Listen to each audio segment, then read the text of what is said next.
19절에 우리가 알거니와 무릇 율법이 말하는 바는 율법 아래에 있는 자들에게 말한 것이니 이는 모든 입을 막고 온 세상으로 하나님의 심판 아래 있게 하려 함이라. 율법이 말하는 바가 뭐냐? 우리가 지금 이 3장에서 계속적으로 이야기하고 있는 것은 어떤 사람이 의로운 사람인가? 근데 의인은 없나니 하나도 없다. 그 대전제로 이야기하고 있는 겁니다. 특별히 로마 교회 안에는 두 부류의 사람들이 있었죠. 유대인과 헬라인. 그런데 이 유대인들은 늘 자기들은 율법을 가진 자라 해서 우월의식을 가지고 있었던 사람들입니다. 그리하여 은연중에 헬라인들을 무시하기도 했고 또 헬라인들에게 할례를 강요함으로 인하여 자기들처럼 유대화 되게 만들려고 끊임없이 논쟁했던 사람들도 있었던 겁니다. 그들에게 얘기하고 있는 겁니다. 우리가 알거니와 무릇 율법이 말하는 바는 율법 아래 있는 자에게 말하는 것이니 이는 모든 입을 막고 온 세상으로 하나님의 심판 아래 있게 하려 함이라. 그러니까 율법 아래에 있는 사람들, 그 사람들이 이 율법이 뭐냐면 심판의 기준 되어진다라는 겁니다. 곧 율법이 심판의 기준 되어졌다. 곧 율법을 통하여 여기서는 그 심판이라고 그 번역을 했지만 이 심판이란 말은 옳고 그름을 판정하는 그런 의미보다는 정죄함의 의미가 훨씬 큽니다. 그러니까 정죄한다, 정죄했다. 그러니까 율법은 무엇이냐? 옳고 그름의 판단에서 율법 아래에 있는 모든 사람들은 정죄함을 받을 수밖에 없다라는 겁니다. 그러니까 율법이 법조항으로만 있을 때에는 우리의 잣대가 되어지지만 그것을 통하여 우리의 삶은 늘 정죄함을 받을 수밖에 없는 그런 죄인된 삶이다라는 겁니다. 20절에 봅니다. 그러므로 율법의 행위로 그의 앞에 의롭다 하심을 얻을 육체가 없나니 율법으로는 죄를 깨달음이라. 율법이 뭐라고? 율법을 통해서는 의롭다 하심을 얻을 육체가 없다. 모세 오경이 말하고 있는 그 율법 조항들을 우리 인간이 완벽하게 지킬 수 있는 존재가 아니라는 겁니다. 그 어마어마한 조항들, 여러분들 그 수많은 조항들이 있는데 그 조항들을 다 1.1획도 틀리지 않고 일생을 보낸다? 이건 불가능한 일입니다. 우리도 자동차 운전을 합니다. 자동차 운전을 하면서 지켜야 할 법규들이 아주 수없이 많습니다. 뭐 속도도 지켜야 되고 또 신호도 지켜야 되고 뭐 여러 가지 양보, 운전의 양보, 또 미국엔 스쿨버스 사인, 뭐 지켜야 할 것들이 굉장히 많습니다. 여러분들 운전하면서 그 모든 법규에 단 하나도 어기지 않고 운전하는 사람이 일생 동안 있을까요? 아무도 없습니다. 자기도 모르게 실수하게 되고요. 심지어는 뭐 졸음 운전하다가 실수하게 되고 그러면서 범법 행위를 하게 되어져 있습니다. 일생 동안 단 한 번도 법조항을 어기지 않고 지낸다는 건 불가능한 일입니다. 이걸 얘기하고 있는 겁니다. 그 율법은 그 행위로 의로움을 얻을 수 없는 겁니다. 단지 율법의 기능이 있는데 그게 무엇이냐면 율법을 통하여 죄가 무엇인지를 깨닫게 하는 기능이 있다라는 거예요. 따라서 율법이 주어지기 전에는 무엇이 죄이고 무엇이 선인지 알지 못했던 혼돈의 시대였던 겁니다. 그래서 이스라엘이 출애굽할 당시를 보면 이것이 명확하게 나타납니다. 이스라엘 백성들에게 모세를 보내었을 때에 하나님께서 그 모세에게 먼저 모세를 통하여 십계명을 주어서 너희들이 이런 계명을 지키면 나의 백성이 될 거야. 이것을 지금 너희들이 서약하면 내가 출애굽시킬 거야. 라고 말하지 않았습니다. 오직 모세를 보내서 그들의 부르짖음에 응답하여 모세를 보내고 그들을 출애굽시켰습니다. 그리고 어떻게 합니까? 시나이산에 올라가 모세가 율법을 받습니다. 그런데 그 율법을 받는 동안 이스라엘 사람들은 그 광야에서 모세를 기다리다가 불안한 마음에 아론에게 우리에게 신을 만들어 달라라고 요구하고 그들은 송아지로 신을 만들어 놓고 이것이 여호와다라고 하면서 거기 앞에 자기들이 지금 동안 에집트에서 배워왔던 신을 숭배하는 그 우상 숭배하는 방식으로 여호와 하나님을 숭배하는 그런 어마어마한 죄를 저지릅니다. 그런데 문제는 그들에게는 율법이 없었기 때문에 그 자체가 죄인지 몰랐던 겁니다. 레위법이 없었기 때문에, 제사법이 없었기 때문에 어떻게 하나님을 제사해야 하는지 몰라서 그들은 우상을 숭배하는 방식, 그걸 그대로 가져다가 여호와 하나님께 예배하려 했던 것입니다. 율법을 모르면 무엇이 죄이고 무엇이 선인지 정확히 알지 못한다는 겁니다. 그래서 하나님은 그들을 출애굽시키신 이후에 말씀을 주셔서 이 율법을 주셔서 무엇이 하나님의 백성답게 살아가는 길인지에 관하여 제시하고 계신 겁니다.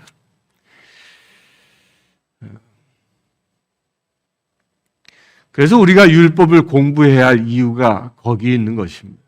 어떻게 하면 죄를 저지르지 않고 살 수 있을지 그것을 보는 것이죠. 그런데 우리가 기억해야 할 것은요, 율법을 지키는 것이 목적이 되어서는 안 된다는 거예요. 율법을 지키는 것은 하나님의 나라에 가기 위한 여정인 겁니다. 여정. 어떻게 살면 하나님께서 즐거워하시는지 그 살아가는 여정을 얘기하는 거지 율법을 지키는 것이 목적은 아니라는 겁니다. 21절을 봅니다. 이제는 율법 외에 하나님의 한 의가 나타났으니 율법과 선지자들에게 증거를 받은 것이라 곧 예수 그리스도를 믿음으로 말미암아 모든 믿는 자에게 미치는 하나님의 의는 차별이 없으니라.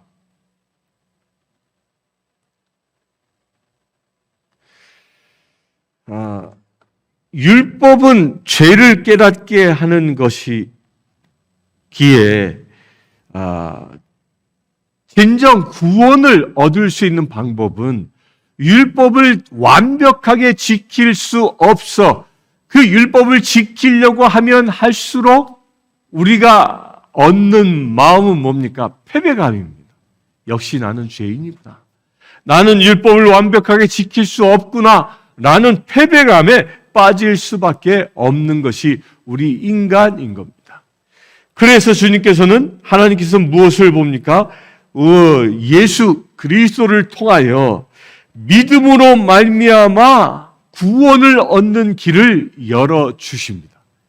그래서 율법서는 우리 삶의 행동 지침임과 동시에 그 율법서의 처음부터 끝까지 흐르는 중요한 맥락은 예수 그리스도에 대한 예시를 하고 있다라는 것. 예수 그리스도에 대한 예언을 하고 있다는 것입니다. 이 율법을 완성하실 분, 그분이 바로 메시아, 그 메시아가 올 것인데 그 메시아를 통해서 우리가 완벽한 구원을 얻을 수 있음을 말씀하고 있다는 겁니다. 그런데 어떻게 그 구원에 이른다고 말합니까? 그것은 믿음이다라고 얘기합니다. 요한복음 3장 14절을 한번 보겠습니다. 요한복음 3장 14절에 보면 14절부터 16절까지 이렇게 함께 보겠습니다. 요한복음 3장 14절에서 16절. 내가 주와 또는 선생이 되어 너희 발을 씻었으니 너희도 서로 발을 씻어주는 것이 옳으니라. 내가 너희에게 행한 것 같이 너희도 행하게 하려 하여 본을 보이노라.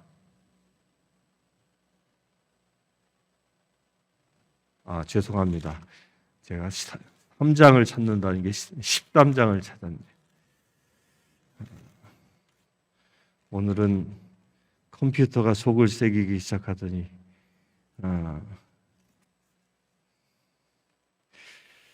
기도가 제가 부족했나 봅니다. 다시 시작하겠습니다. 요한복음 3장 14절에서 16절입니다.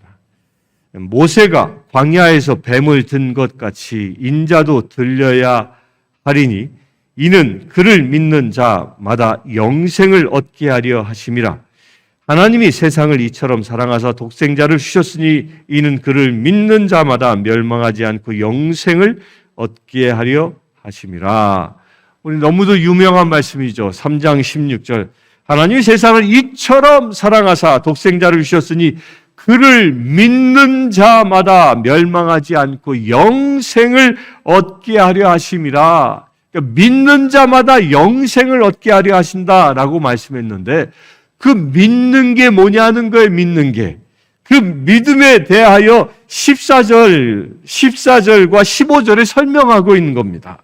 모세가 광야에서 뱀을 든 것 같이 인자도 들려야 하리니 이는 그를 믿는 자마다 영생을 얻게 하려 하심이라. 그러니까 믿음이 뭐냐는 거. 믿음은 모세가 광야에서 구리뱀을 만들어 놋뱀을 만들어 높이 들었을 때에 불뱀에 물려 죽어가던 사람들이 그 놋뱀을 바라보았을 때에 그들이 살아나는 역사와 동일하다는 것입니다. 상식적으로 보면 독사에게 물려 죽어가는 사람이 어찌 놋뱀을 바라봄으로 인하여 치유를 얻겠습니까? 불가능한 일이지요. 의학적으로 불가능한 일입니다.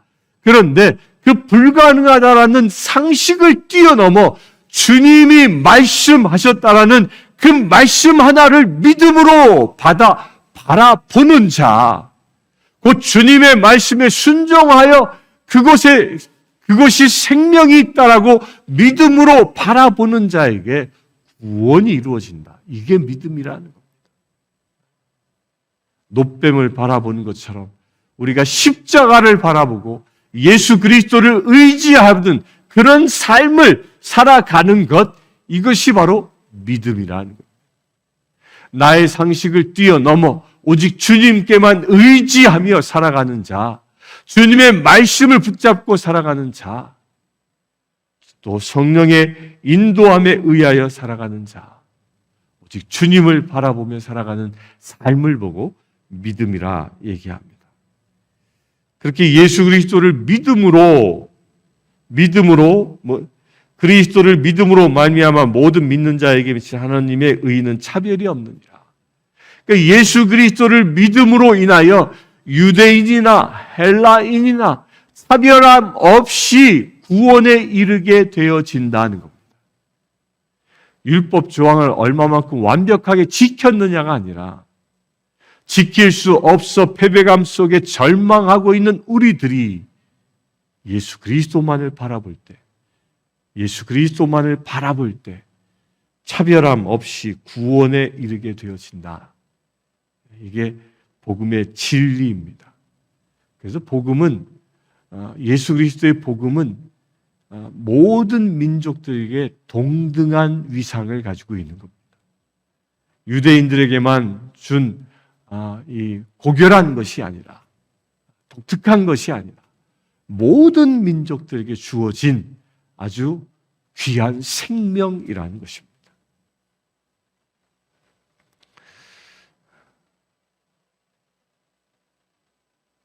(23절) (24절) 봅니다. 모든 사람이 죄를 범하였음에 하나님의 영광에 이르지 못하더니 그리스도 예수 안에 있는 속량으로 말미암아 하나님의 은혜로 값없이 의롭다 하심을 얻은 자 되었느니라. 모든 사람들은 죄에 빠질 수밖에 없다. 죄인이다라는 거예요. 의인은 없나니 하나도 없다라는 이 대전제인 겁니다. 그래서 사람들은 자기의 죄로부터 벗어나기 위하여 수많은 고행도 하기도 하고 선한 행위도 하기도 하고 또 학식을 많이 쌓기도 합니다. 그러나 그 많은 선한 일 또한 많은 지식을 통하여 진정 내가 죄로부터 벗어날 수 있느냐? 그렇지 않다는 것입니다. 사과나무가 100개의 사과를 열던 단 하나의 사과를 열던 100개의 사과를 연 사과나무도 사과나무요.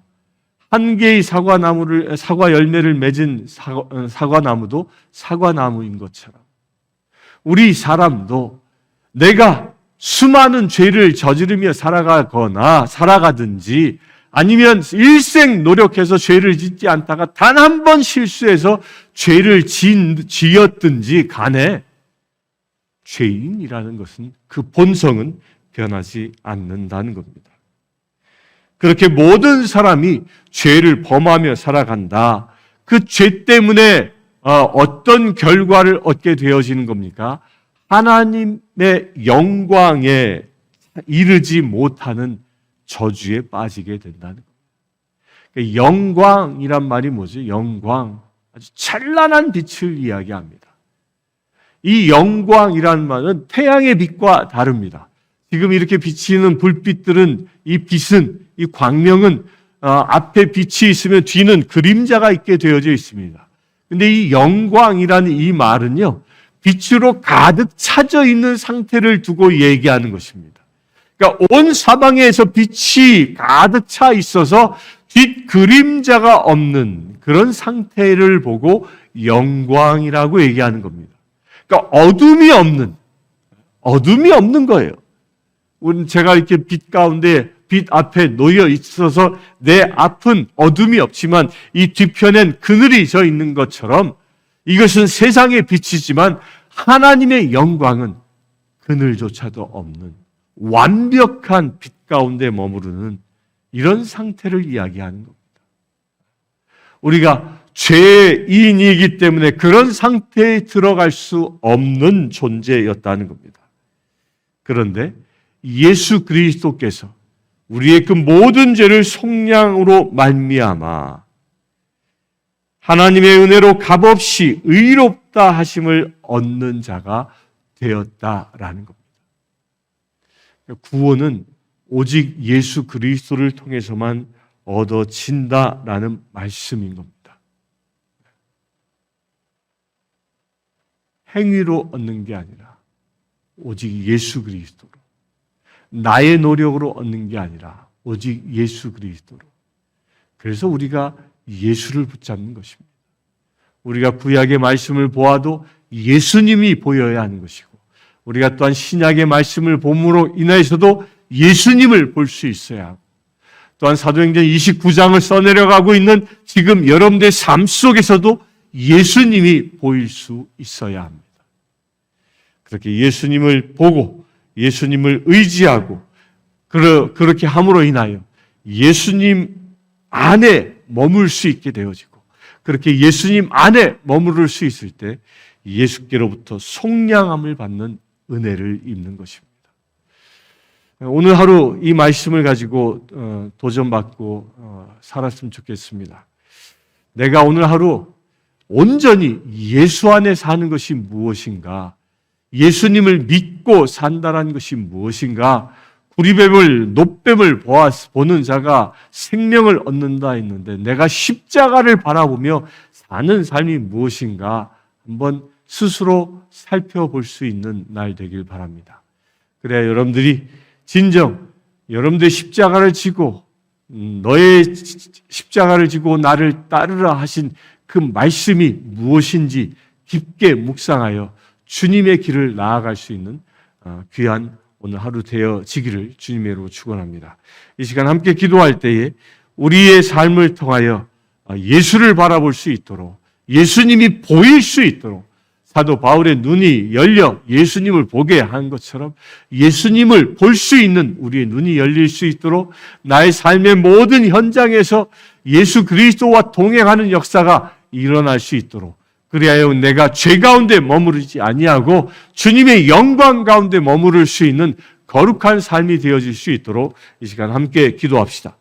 주 아버지 하나님, 말씀과 은혜 가운데 우리가 머무르길 원합니다. 우리의 모든 죄를 속량하신 예수 그리스도의 놀라운 역사 가운데 머무르기를 원합니다. 예수 그리스도의 보혈로 우리를 온전히 씻어 주시옵소서. 저 십자가의 보혈의 은혜로 우리를 다시 속량하여 주셔서 우리가 거룩한 주의 백성으로 거듭날 수 있도록 아버지 역사하여 주시옵소서. 그래 아버지 하나님, 우리가 죄에 속한 자가 아니라 주님의 의에 속한 자로 세워질 수 있도록 아버지 축복하여 주시기를 원합니다. 아버지 하나님, 참으로 그리하여 우리가 주님의 십자가를 바라봄으로 오늘 하루의 삶도 승리의 삶을 살게 하시고 오직 예수를 닮아가는 거룩한 행보 되어질 수 있도록 아버지 축복하여 주시옵소서. 아버지 하나님, 이 시간 예배하는 모든 심령들마다 눈이 열리게 하여 주시옵소서. 우리와 함께 하시는 주님을 볼 수 있는 눈이 열리게 하여 주시옵소서. 또한 이 시간 예배하는 모든 심령들의 귀가 열리게 하여 주시옵소서. 우리에게 말씀하시는 주님의 거룩한 음성을 들을 수 있는 귀가 열리게 하여 주시옵소서. 오직 주님에 의하여 살아갈 수 있는 거룩한 믿음의 세들 되어질 수 있도록 이 시간 축복하여 주시옵소서. 우리 주 예수 그리스도의 이름으로 기도드리옵나이다. 아멘.